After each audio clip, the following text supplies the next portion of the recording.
Republic of Korea becomes Vietnam's second largest trade partner. Vietnam's private sector urged to contribute more to national GDP. Hello and welcome to this edition of Bizline on VTV International. I'm Khánh Minh and let's take a look at some economic highlights over the past week.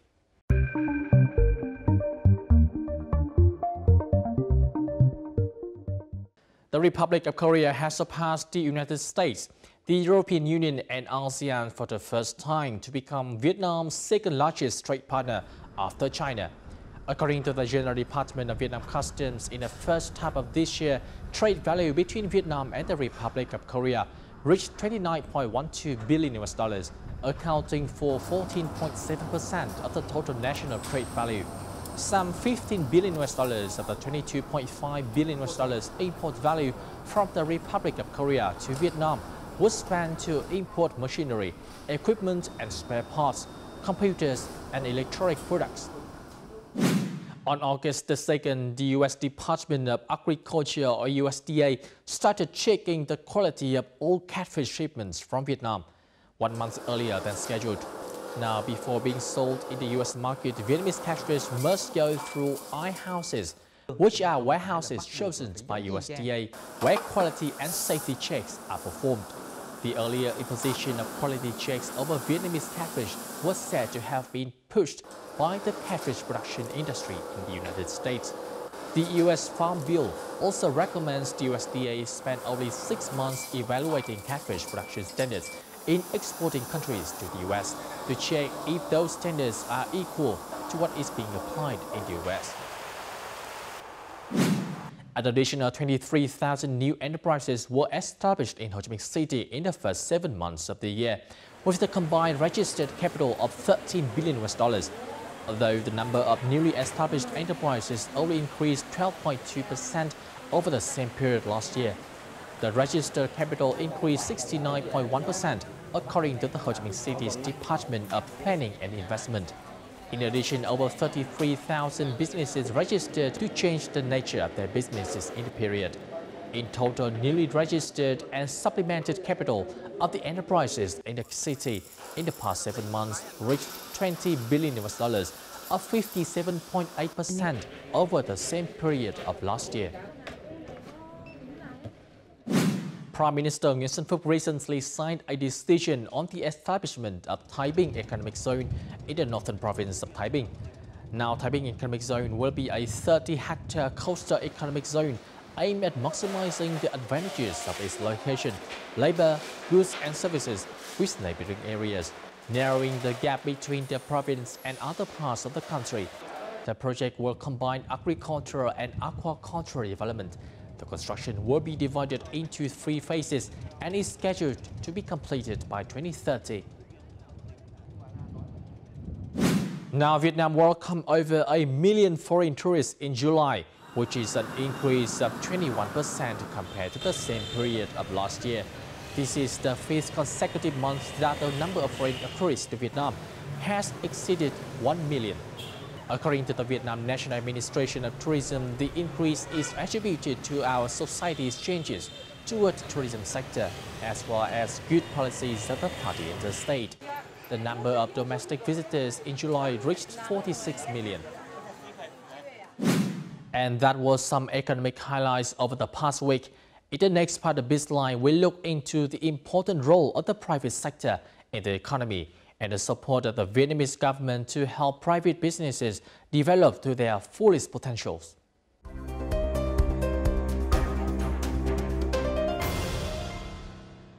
Private businesses in Vietnam were asked to improve competitiveness and spare no effort to contribute up to 60% of GDP.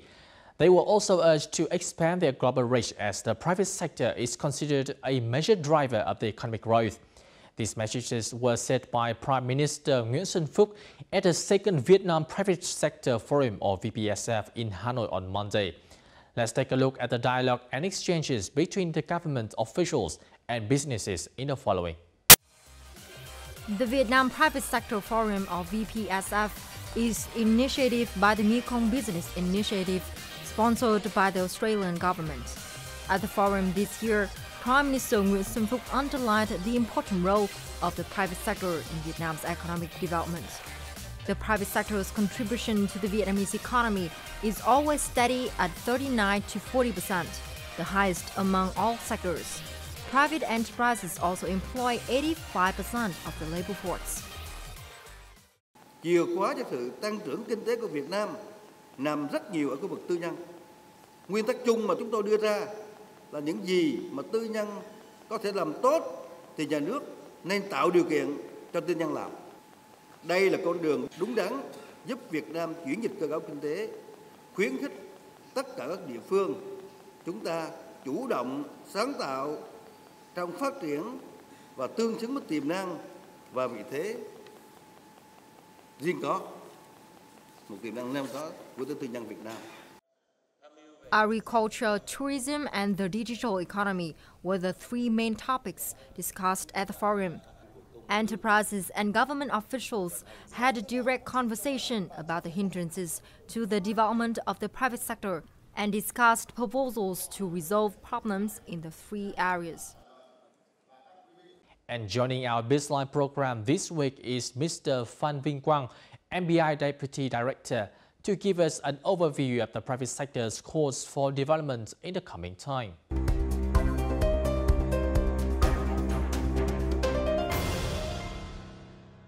So thank you for joining our Bizline program. Now, what is your assessment of the Vietnam Private Sector Forum 2017 and also the dialogue took place between government officials and the private sector? I think we have a very frank and fruitful discussion at the last VPSF. I attended a couple of forums, and in some of those people say, oh, we will look into it, we will consider it. But at this forum, you see a lot of actions being announced. So I think that's very encouraging, and I think that's sort of very important to participant. And also you see in terms of participant, I mean very senior participation, both on the government side and on the private sector side. And also the domestic private sectors also is very well organized this time in terms of talking and approaching the government and also probing their problems to the government. And I think that's the kind of dialogue they need to have. Some proposals were made at the forum by the private sector. Do you think the responses of the government officials satisfactory to firms? I think so. I mean, you saw there was a lot of applauses at the forum, and I think that's a signal of agreement and partnership. But as a witness there, I think the majorities of the people like the responses. But I also what they're looking for is also actions after the forum. I think that's something we need to monitor. If you can see the turnout from this forum, it's a lot bigger than the last forum. But I think what makes a bigger difference is the qualities of the dialogue. And if the last forum didn't have any impact, then we wouldn't see a lot of people participating in this forum. And I think people see clearly that they need to speak out their problem, and they need to work with the government to solve the problem. Three topics of discussion this year were digital economy, tourism, and agriculture. Why do you think they put such a big focus on these three topics? I think the focus on these three sectors was the results of consultation between the government and the private sectors. And I mean, if you look at it, I mean, agriculture, tourism, or digital economies are an important part of our economy. The government have said that these are the sort of strategic sector that they want to focus on. But you see the agriculture, for example, more than half of the people of Vietnam live on farm. And clearly agriculture is very important to the economy. But the room for improvement in agriculture is so huge because the level of the technologies used in agriculture is far from perfect. And I think the focus on agriculture is very timely. Digital economy is the future of Vietnam. I think we have to mind our brain more to develop a better economy and better job for people. And tourism, I mean, Vietnam has so many beauty spots, but people don't work together, and we don't have a good sort of tourism sector yet, and the room for improvement there is also huge. And I think it's the right time that the government and the private sector put their head together to work on these sectors.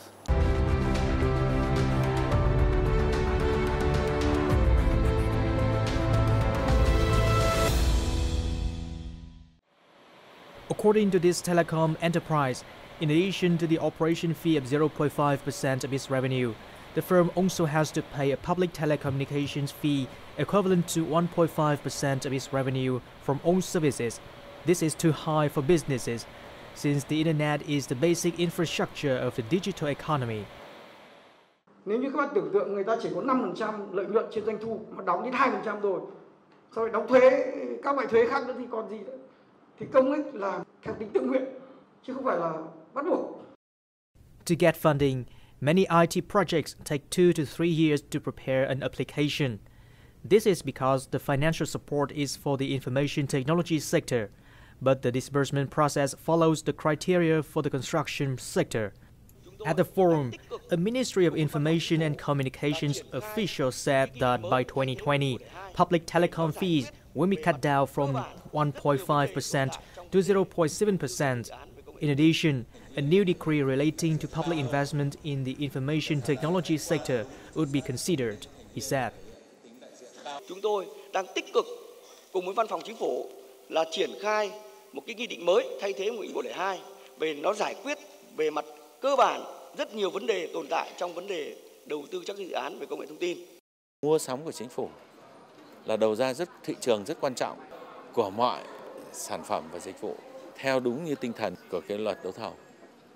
Thế thì nếu như mà cái chính sách mua sắm nó phù hợp thì sẽ góp phần là tạo cho những cái ngành kinh tế, đặc biệt ngành kinh tế số phát triển rất là tốt.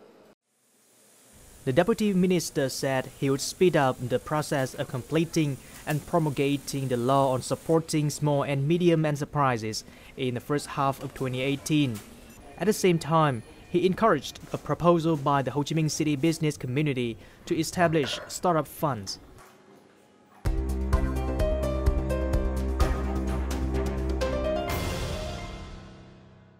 As stated at the forum, a new decree will be drafted for the IT sector. So what impacts can we expect from this new decree? I think it depends on how good the decree is, and then it's a function of whether the decree is drafted out of partnership between the government and the private sectors. From the statement at the forum, clearly the decrees will address core issues raised by the private sectors. And with that, I hope that the decree will have an impact. But I don't think a decree will solve everything. There's a lot of other things as well. And probably the decrees is an important part of the solution, but not all the solution. Besides cost issue and little access to financial support, what are the challenges for firms in the IT sector, in your opinion? In my view, I think human resources is an issue. And we heard story about Intel couldn't find the engineer they need. We have Samsung and other sort of electronics big company here, but those company, they haven't sourced locally yet. And I think there's a great opportunities for Vietnam to integrate into global economy through those sort of big company. But to do that, you need to build the capabilities in Vietnam, the engineer, the production facilities, the investment you need to get into that kind of things. And again, it will require kind of a holistic approach. People need to work together on that. And again, the government and the private sector need to work together to overcome these challenges. And what recommendations can you make for firms in the sector to further develop? If you talk to a business in this sector, they will tell you a lot of things: human resources, IPR protections, policy for starting up. Because I still hear a story about digital company couldn't get their business license because it's impossible to get some of the license, or they find that their company doesn't fit in one of the business line, and it's very hard. And digital economy is the frontiers of the economy, and there's a lot of new things developing there. And I think there needs to be a way to help those sort of young startups to get registered and be productive and formalize. Otherwise, they go to Singapore and other places to open their shop. And that's the modern brain drain that Vietnam have to fight. I mean, it's not just the billions of dollars sort of rich people moving out of Vietnam, but also the talented people, successful startup. A lot of them are now setting up in Singapore and other places because it's just easier, and it's where they can find the capitals and the environment to thrive. We need to build the environment here for them to come back and thrive in their homeland, so they don't have to go overseas to that kind of environment.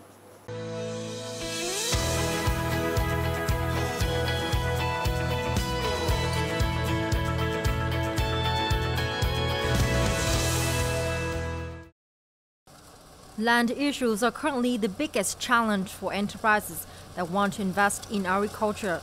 With a total of 78 million pieces of land, a household owns more than 5 separate pieces on average. Due to the small holdings and production skills, it takes enterprises years to negotiate and lease farmers' lands. Đề nghị chính phủ, đề nghị Quốc hội sửa lại hạn điền trong luật đất đai để tháo gỡ cái việc mà tích tụ đất đai một cách tự động, để chuyển nông thôn thành doanh nghiệp. Đồng ý sẽ đề trình Quốc hội sửa luật đất đai một số điểm. Một số tỉnh ở miền Bắc Việt Nam đã vận dụng rất thành công, như là Hà Nam, như là Thái Bình, như là Hải Phòng và một số tỉnh khác. Quyền của người nông dân vẫn được đảm bảo, nhưng hạn điền vẫn được mở ra với một cách làm phù hợp.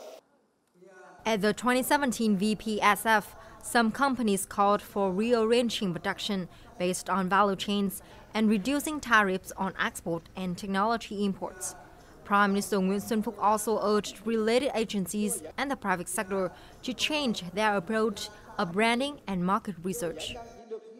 Và chúng ta đồng ý, nông nghiệp Việt Nam, nông nghiệp nhiệt đới có một thế mạnh rất tốt, tiếp tục nhân rộng mô hình nông nghiệp công nghệ cao ở các địa phương, các ngành trên cơ sở nghiên cứu đầu ra một cách căn cơ, không để được mà rớt giá cũng như giải cứu như vừa qua.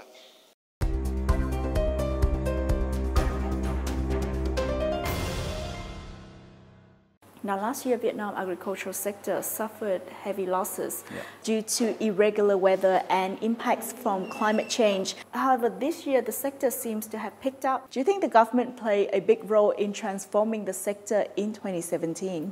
I think they are, but I think let's say, for example, lychee. We had a glut about 2 years ago. It's selling like $1 or $2 a kg. This year, it's selling $3 or $4 a kg. And clearly, the government plays some role. They set up some like X-ray facilities to enable the private sectors to have their products screened before exported. And that's the role of the government right there. And they sort of open the market. They negotiate trade deal to open the market. But what is more important is the collaboration between the farmer and the company. They have to grow their produce in a way that make it possible to supply international market. I mean, we've seen that success story in the export market, and we need more success story in that. We have lychees, but we have other things that need story like that, like watermelon. And you can only do that with company coming in, invest in technologies, invest in training farmers, invest in collaborating with the farmer. Although the government has issued a decree to promote investment into the agricultural sector, the result is still modest. To this end, the Prime Minister has asked relevant agencies to revise this decree. In your opinion, what conditions should be revised to really make the agricultural sector more attractive for investors? I think investment in agricultural sector is still modest at the moment, and there's a different kinds of investor in that space. And I think they have different needs. So in order to promote investment in the agriculture overall, I think it's important to talk to each of those investors and see what are their needs and how the decree can address some of those needs. Basically, for example, I think big company, when they invest, they need land. And whether the decree can help with the land is one issue. And when they apply technologies, they also need huge amount of land. So that's the key challenge right there. And smaller company, maybe they need some incentive. But all company needs easier procedures. I think that's, the administrative procedures have to be effective, but simple. And it should be easy and not too time-consuming to comply with those procedures. Otherwise, nobody wants to invest because it's very hard. Tourism is another focus of this year's conference. Now, what strategy should be made by Vietnam to make the country more appealing to foreign tourists? I used to live and study in a tourist attraction city in the UK. And there everybody worked together, the people, the police, of course the local authorities, the bus company, the taxi company, all these players, they are important in the ecosystem for tourism, and they work together because revenue from tourism is the main source of revenue for the cities, and everybody knows that, and they work toward the common goal. I think here in Vietnam, I haven't seen that. Sometimes the tourism companies are trying very hard, but we don't see that on the other part of the ecosystem. So I think it's important to have a sort of a value chain approach to developing tourism, and different players have to work together to build the environment. I think I saw that in the foreign countries, but I haven't seen it here in Vietnam.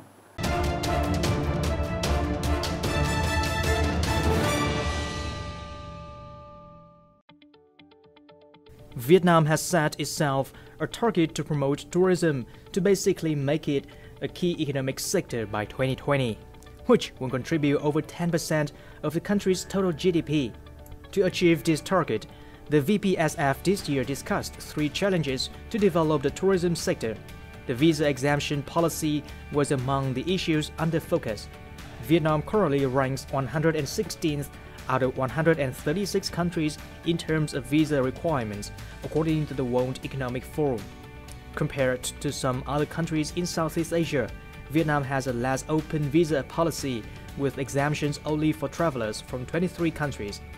Furthermore, the exemption period is only for 15 to 30 days for 2/3 of these nationalities. Thailand exempts visas for 58 nationalities. Travelers from 160 to 169 nationalities do not need visas in Indonesia, Malaysia, Singapore, and the Philippines, and their visa exemptions are all for long periods.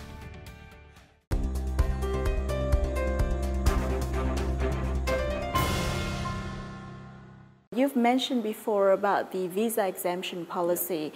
Some suggested that the country should extend its visa exemptions for more countries. Do you think this is enough to create an impetus for tourism development in Vietnam?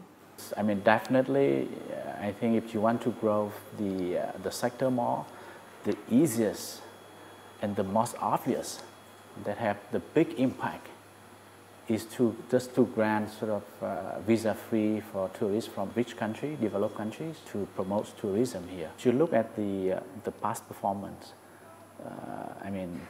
last year we have a big success, and a lot of the tourists, the international tourists, actually came from the country that we removed the visa.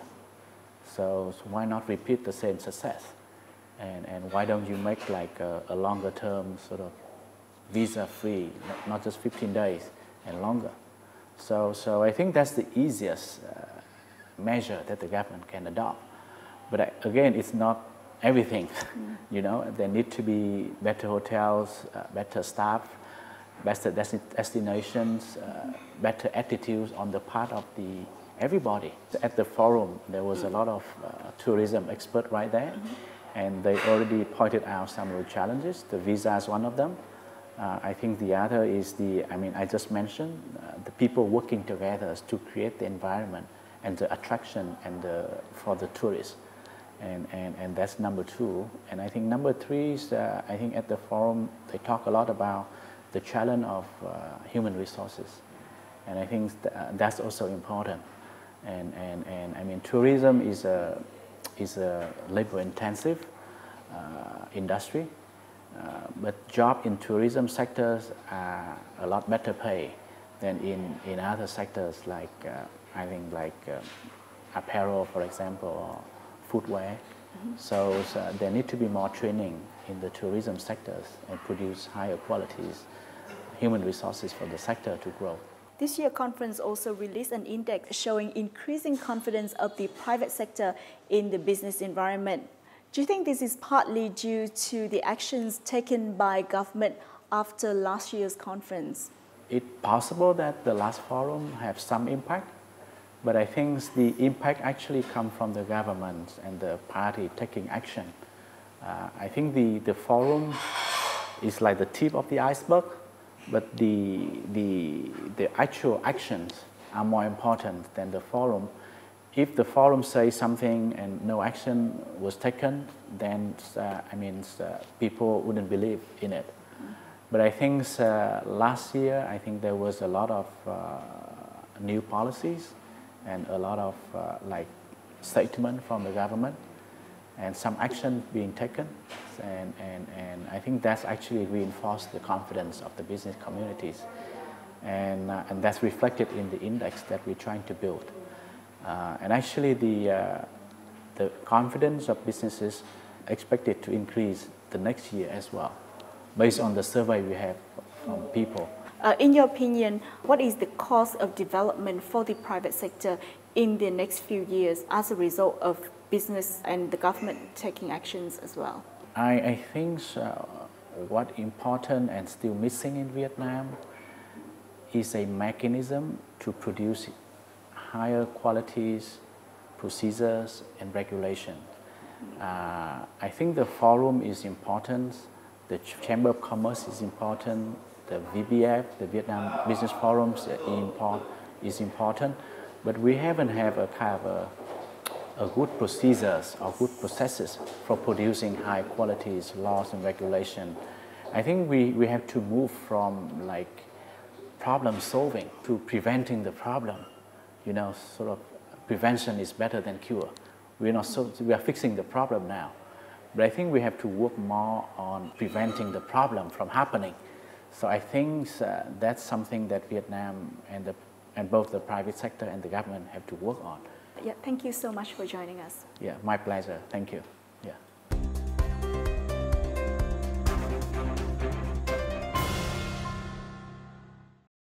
Business confidence outcomes conducted at the VPSF signaled positive and improved signs for the development of the private sector in Vietnam.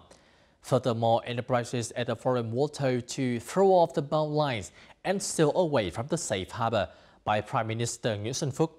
It seems that it is time for firms to set sail and expand globally, contributing to the national GDP and socio-economic development. Rest assured, such development will be supported by the determination of building a facilitating and enabling government, as stated by the government leader at the forum. And that also wrapped up this edition of Bizline. For more news and updates, please log on vtv4.vn and youtube.com/vtv4go. Thank you for watching, and until next time.